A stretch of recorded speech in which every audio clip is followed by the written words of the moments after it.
Chapter 4. Thresher Valadin eased himself into a creaking chair, sighing involuntarily.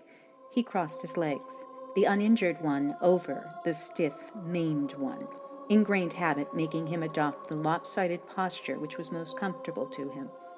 Looking across the table, he watched the nervous clergymen exchange glances with each other. They're confused to see me so at ease, the Thresher thought. They'll learn. Brother Otar, the Thresher began, locking eyes with a clergyman in the middle of the line. Have you had any dealings with the vagabonds? Brother Otar leveled a probing gaze on the Thresher, as if wondering whether or not that was a joke. Judging the Thresher was serious, he said, No, my stove gives too little heat to warm alien bones. Their eyes showed that the other clergymen came close to sniggering at that, but they knew better than to do it aloud.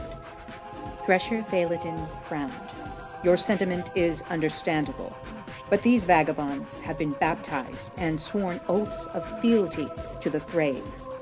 He crooked the fingers of one hand, touching his own forehead in a symbol of benevolence and forbearance.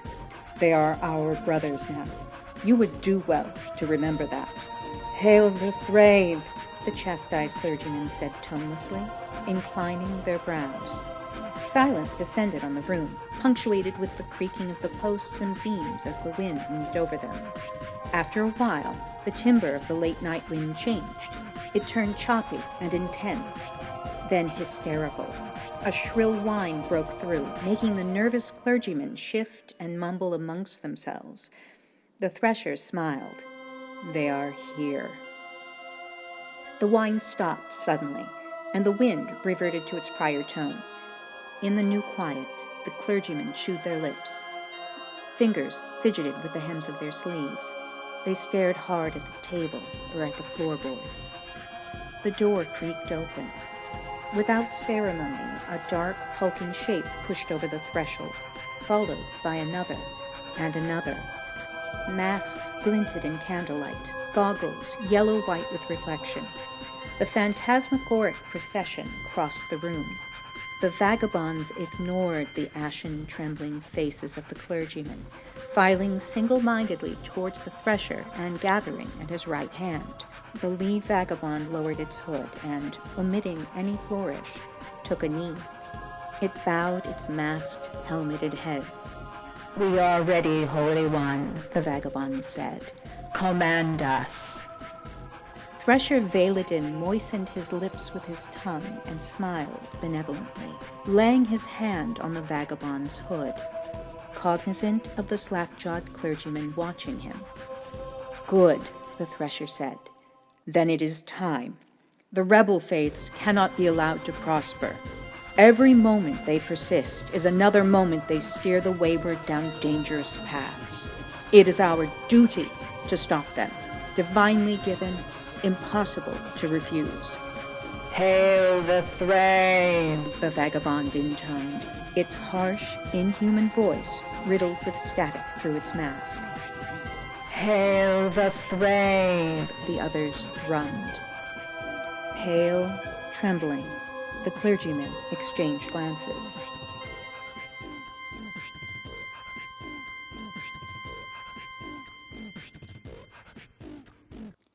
Parting branches on an evergreen tree, Mimi gazed from the woody cover over what seemed to be acres of watchfires and canvas tents, sides flapping quietly in frequent gusts of wind crossing the open terrain. Caven tried to count the tents quietly, but stopped himself at a dozen, before considering their odds too critically could cause him to despair of what they were about to attempt. He saw mercenaries seated around the watchfires. From the indistinct murmur of their voices and occasional squalls of laughter upon the wind, it was obvious drink was flowing, and these enemies were not as careful nor disciplined as those on the opposite side of the camp. Here, they believed themselves to be the rear guard, unlikely to contact a threat, and certainly not before anyone else did. A well-placed disruption on this end of the camp would draw reinforcements from the opposite end facing the ravine, and let Caven's pinned allies slip away unwatched. After reassuring himself once again that their plan was a decent one, Caven poked Mimi's arm. There, he whispered, pointing beyond the trees. A pillar. Standing on the open terrain, tents thrown up around it as if it were not there, a pillar stood, a part of the natural landscape, its metal surfaces glinting in the icy light of stars, a couple 100 feet inside the perimeter of the camp. It is completely unguarded, Caven said. No one is looking this way. They're sitting in the glare of fires and probably already drunk. In the dark, you can walk up to the pillar and... Caven made an explosive hand gesture, which Mimi understood well enough.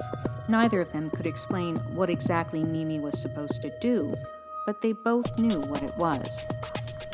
Mimi pushed forward quietly, hunched over, moving silently across the snowy ground.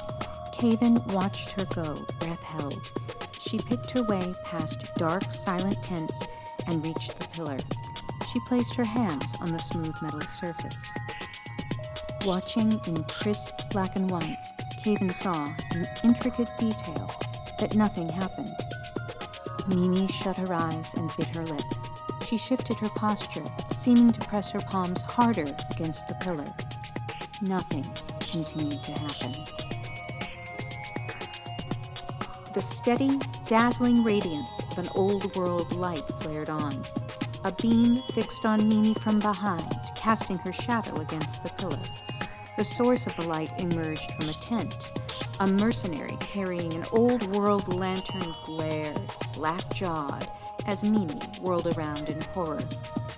"Markov scat," one mercenary drawled, elbowing another who was emerging from the same tent.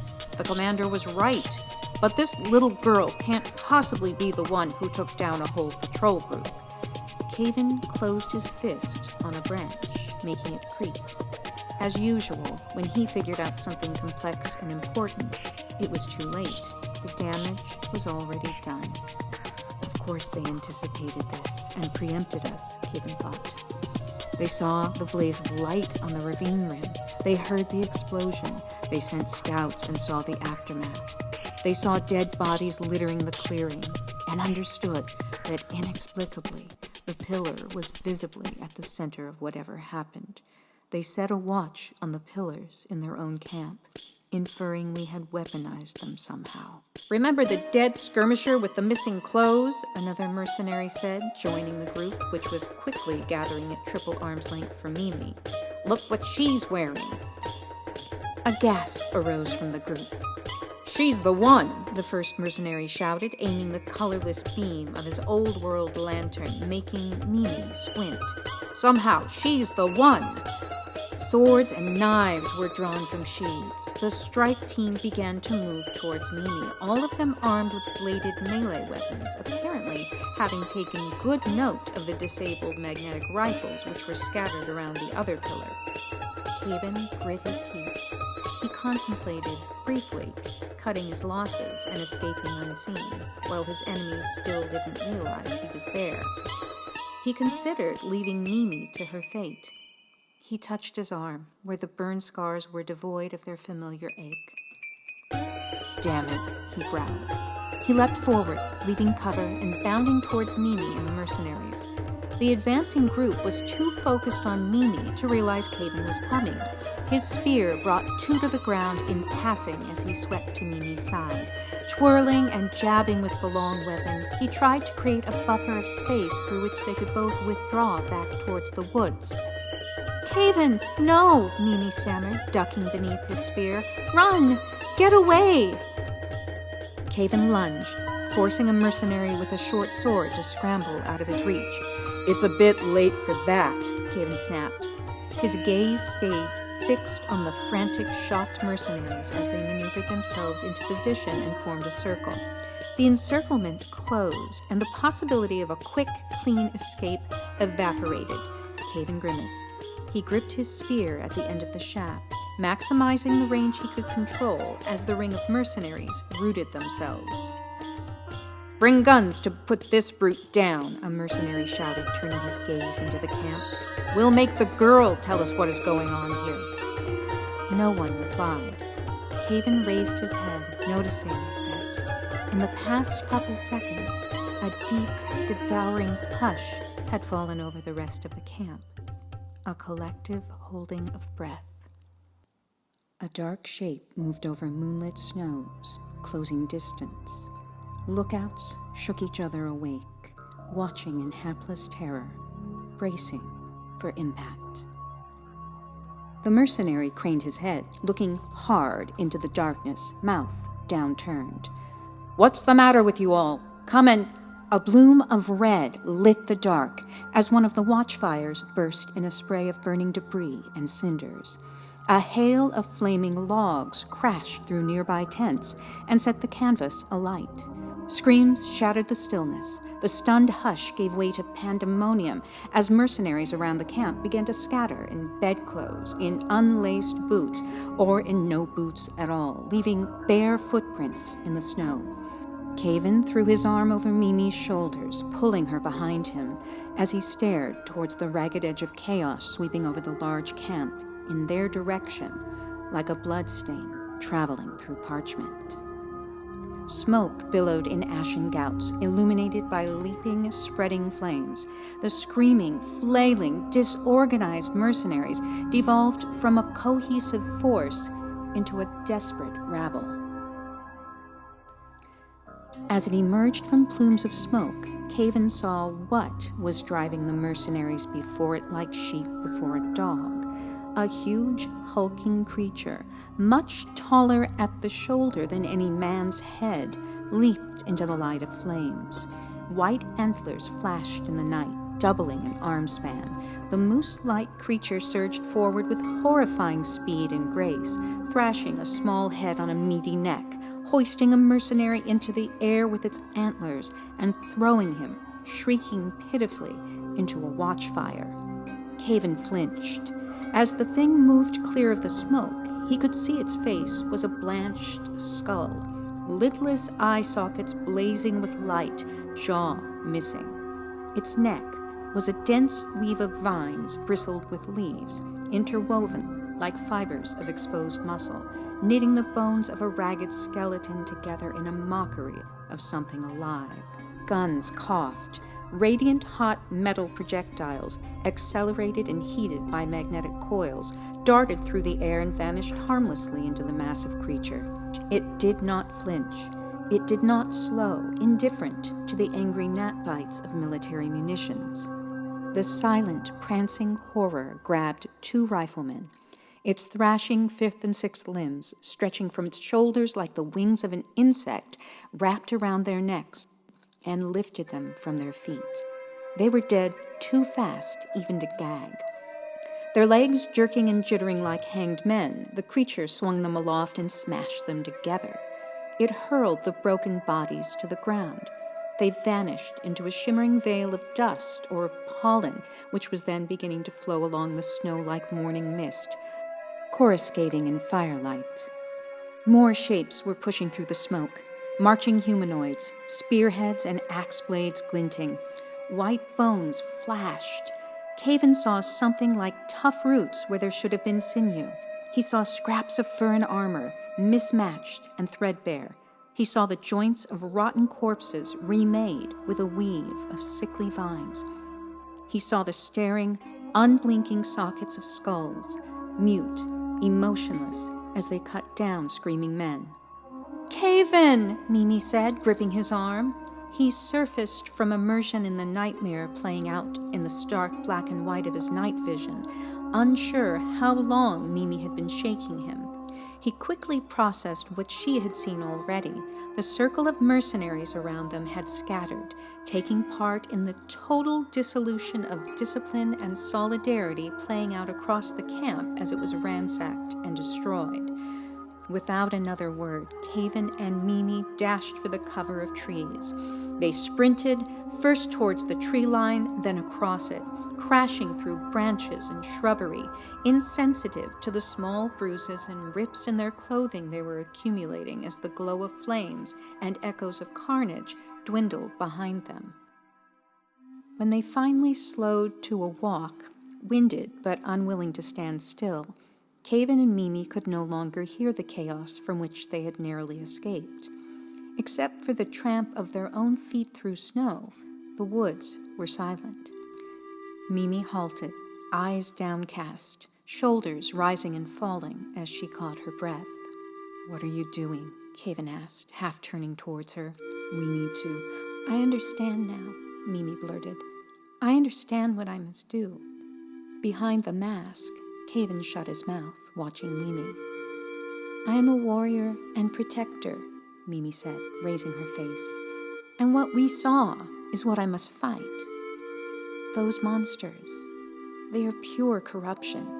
They are blasphemy against the natural order of life and death. Rooting out that horror is my purpose." Caven tilted his head. "How?" he asked. Mimi paused. "I don't know," she said finally, "but I do know I must.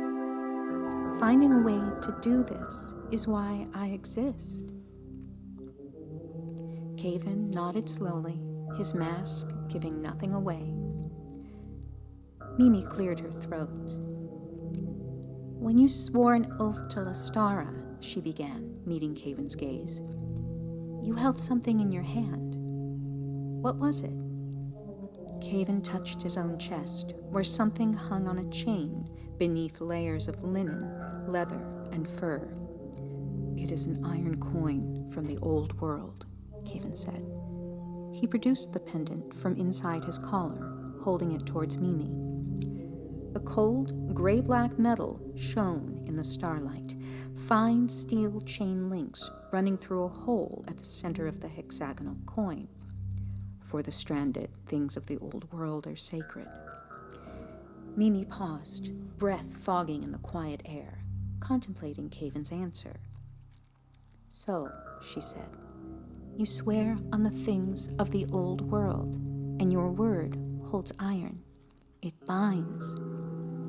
There is substance to what you vow with your hand upon something that has endured so long, and which at the same time shows what the world can be."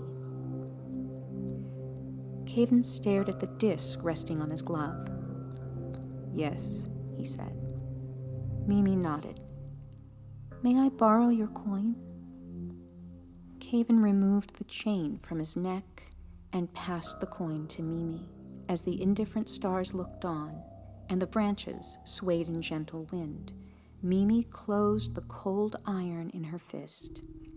She shut her eyes and swore to herself to find a way to do what she felt in her bones was her mission, to stop the monsters they had witnessed.